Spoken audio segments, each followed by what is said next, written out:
They'll be calling you a radical. We need to have a talk about Fukushima, about what I'm calling China syndrome. Others are reporting TEPCO, oh, we just have SR90, that this is their words. Now this is very, very important that we lay this out. These two studies. Their own words. We are finding SR90 100 times higher than we found when we tested 6 months ago. Okay, now we need to remember that. That's very, very important. Not from the beginning, 6 months ago. Okay, 2. Who's? Not the World Health Organization, which is really the World Let's Give You Cancer and Murder You Association, the 1% goons. Woods Holes, Oceanic. They're over there right off the reef with the Spanish company doing their research. They're the only ones, which is beyond conspiratorial. Their study comes out a few weeks ago. I reported it, and I'll tag it right here. I'll tag it right here. They say this. They're confused because they're finding SR89 in the plankton in increasing increments. Now, SR89's half-life is 50 days. We know that it's coming from the core meltdown. It's not coming from the plume, and I think this is extremely important. I'll caveat this real quick. When Fukushima happened, this is why the comparisons to Chernobyl are so different. And I so disagree with Laxengale, Dr. Gale. I so disagree. And I could go on a whole rant about him, which I will. Now that I've been in East 8, you know, and his West 10 is obscene. Their relationship is obscene. But North America took the plume of Fukushima.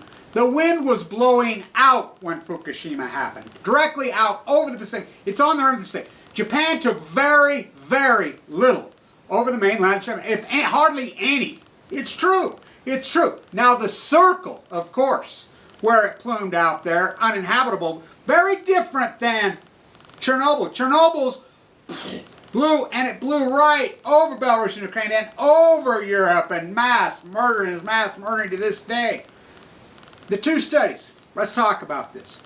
One, they say the other day, we are finding SR90 in our wells 100 times higher than we found just 6 months ago. Not 100 times higher than we found, we're 27 months out, 6 months ago.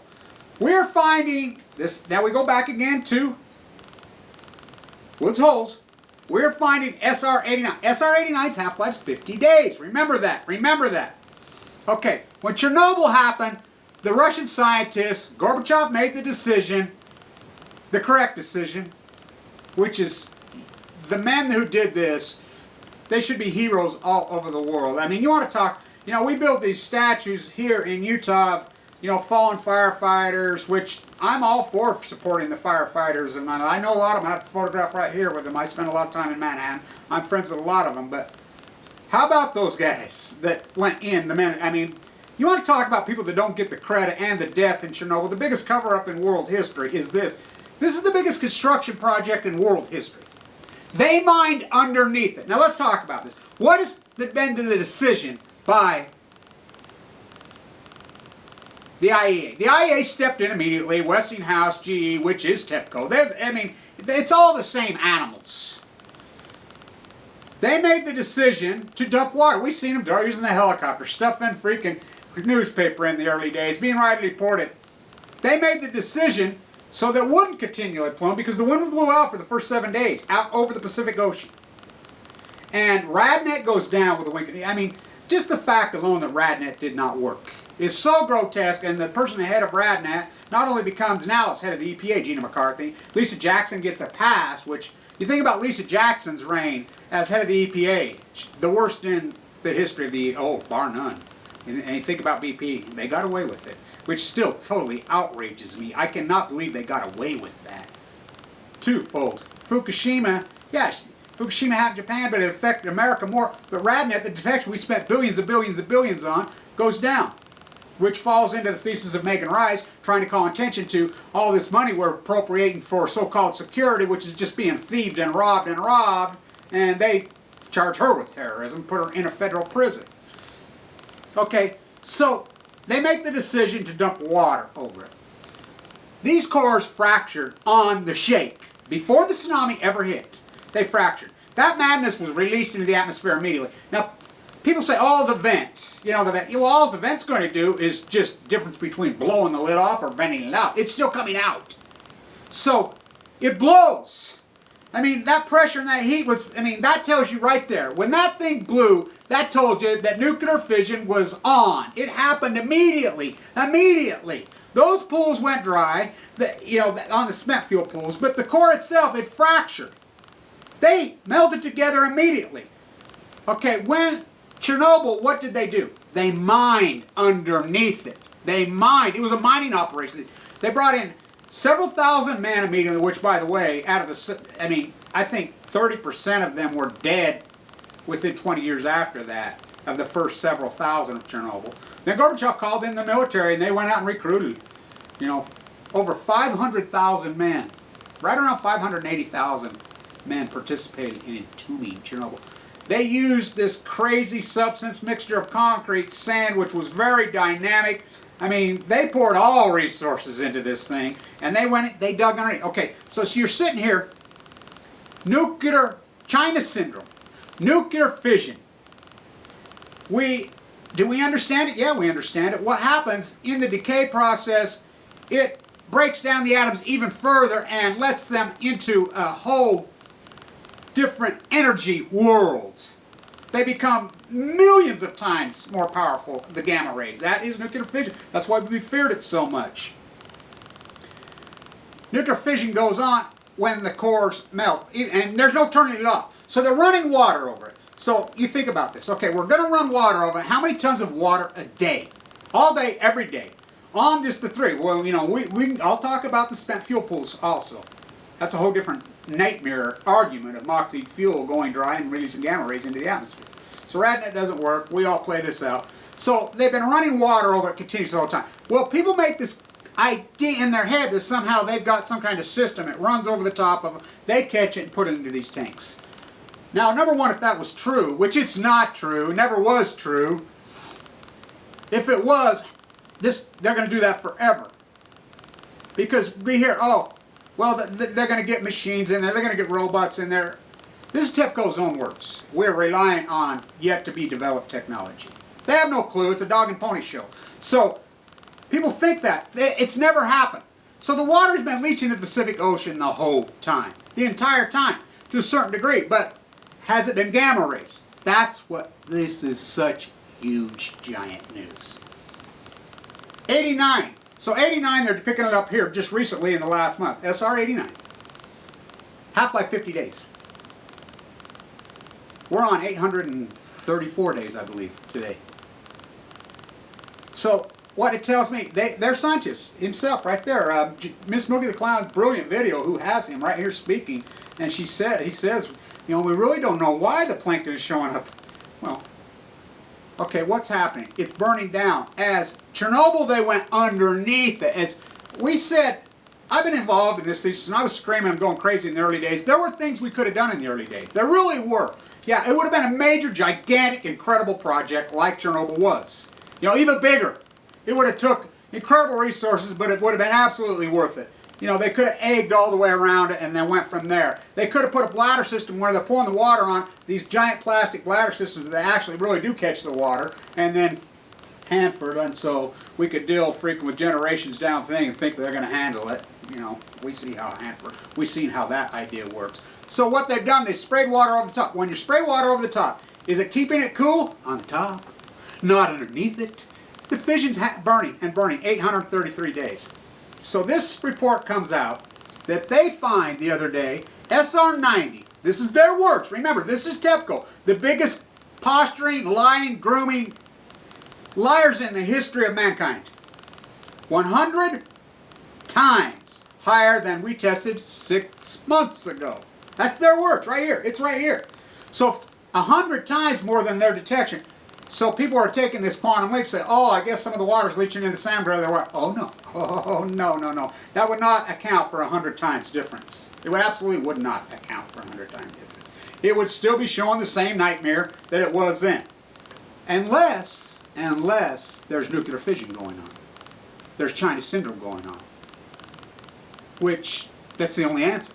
So China syndrome is getting bigger and bigger and bigger. Now, the gamma rays are getting started. Now, how far will they burn down? That's the hypothesis. That's where the word China syndrome comes from. 3 Mile Islands have burned down, which is geographically inaccurate, you know, but it was the word. It just happened to be that when 3 Mile Island almost had a freaking, poof. I mean, it had a partial meltdown, but it didn't get the major explosion and plume into the air. It's a little bit released, very, very little, in comparison. I mean, there's no safe levels of radiation. It's all evil. And that's where I really disagree with Dr. Gale and Lax, and they're probably Lax. I mean, how is he in bed with this guy? They've been friends since college, and this Dog and Pony show, those two, you know, Dr. Gale's done a lot of great work. I've been in a bone marrow transplant center. I've been in the Grace One in Salt Lake, and I'm really appalled at that. I mean, you know, like the night work, which I participated in 1 year exactly from when I got in. That's his baby. He's done a lot of incredible work, and I do agree with him that there'll be places in Japan that it won't increase. But North America, it's increasing now. We took the plume. We took the plume in North America, which we couldn't even afford to take the plume here anymore because of the Nevada test site on this side of the Nevada test site. As I say, Barack Obama's mother was a downwinder. Okay, so if this number is, if we could believe TEPCO this time, that it's 100-fold, that's China syndrome. So if gamma rays, and we know that gamma rays, this is just making this stuff up, I'm hypothesizing, we know gamma rays, even as powerful as radioactive decay energy is let off, gamma rays are so many times greater. That is scary shit. Very, very. Now, okay, so it burns it up, burns it up, burns it up, burns it, which I've termed this South American syndrome. Okay, so because it burns all the way down, that's it'll come right down there by, you know, the island of Del Mar, off the coast of South America. So if it's burning and burning, which this confirms to me, there's absolute. I think there's no absolute. I think it's undebatable. Just like leukemia is nuclear fallout. It's undebatable. My father, so healthy, being lit up like he was. Now I look back, my health issues as a child, my autism, my everything that I have, and then I get the same thing as I've been. I mean, it's only been 70 years. These tests haven't been around that long. You know, the chickens are coming home to roost. They came home to roost inside my body as I'm fighting for my life. And people need to understand leukemia too. The nuclear fallout of leukemia, AML, the type of leukemias that we get from nuclear fallout, is not chronic leukemia. It's not juvenile. It's a very, very, which those are horrible diseases. Don't get me wrong, they're a terrible disease. But this is a murderer. I mean, this is these diseases. The survival rate's very low. You know, bone marrow transplants. And by the way, if I would have listened to the thesis and not had all this information, I'd be dead. I diagnosed myself.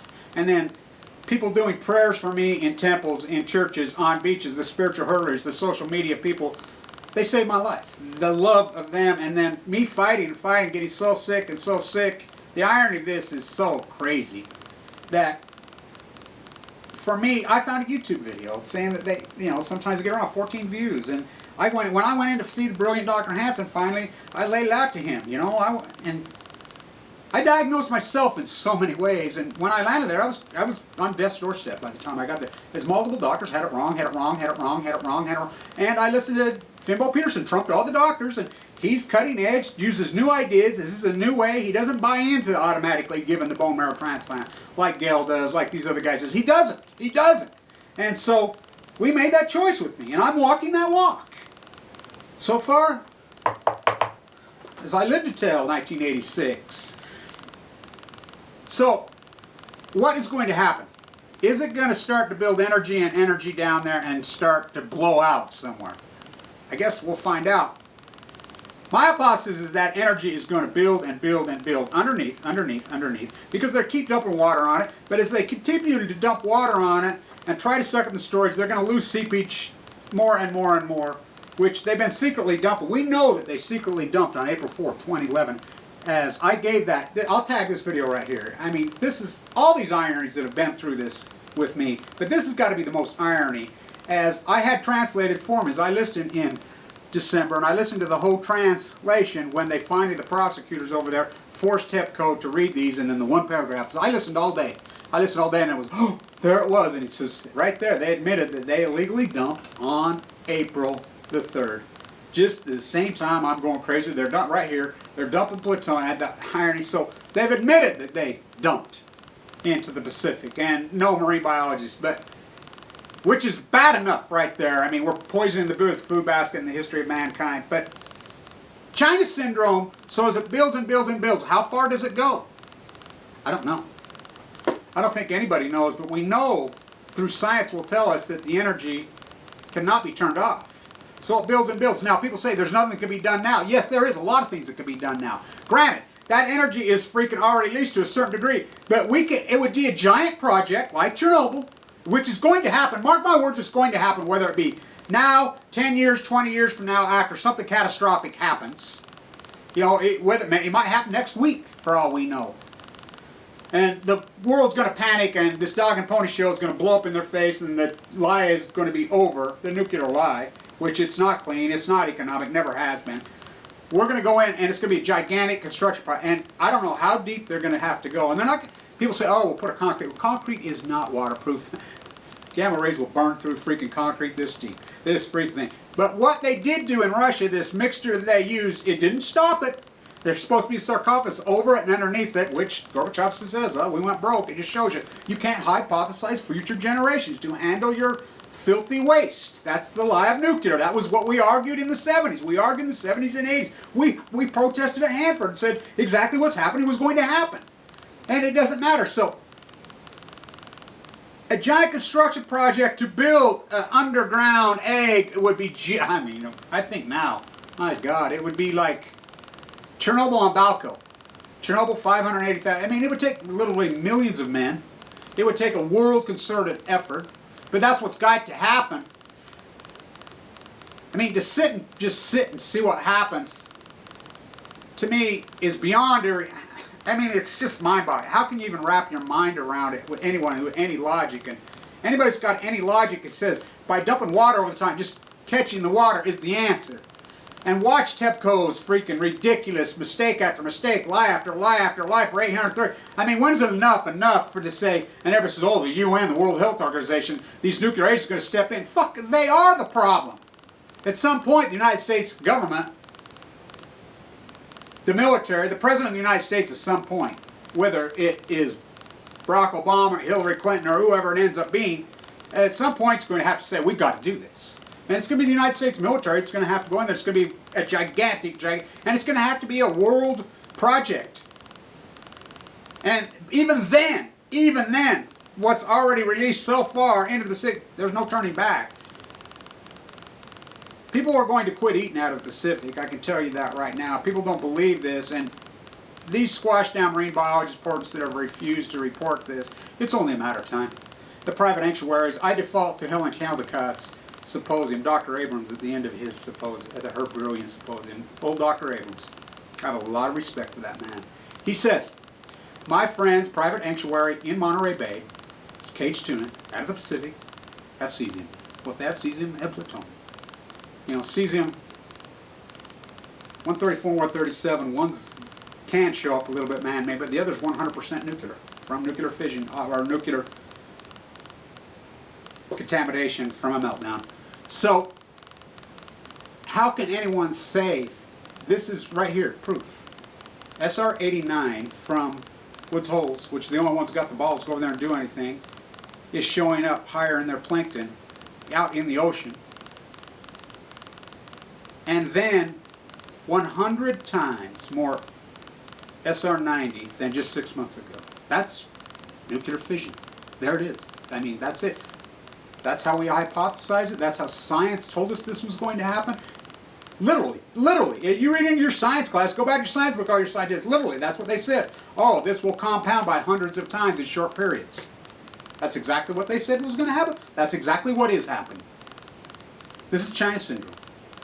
And you can go in denial all you want about it, and you can deny it, and you can say, oh, Kevin's nothing but a radical with crazy languages. I'm an artist, and I've tried to bleed this into contemporary culture, and I've done everything that I possibly can. I didn't know I'd get cancer, and this thing would go on the way it went on. But as an artist, all art is a counter-movement, and the counter-movement has to match the movement, at least as strong as it is.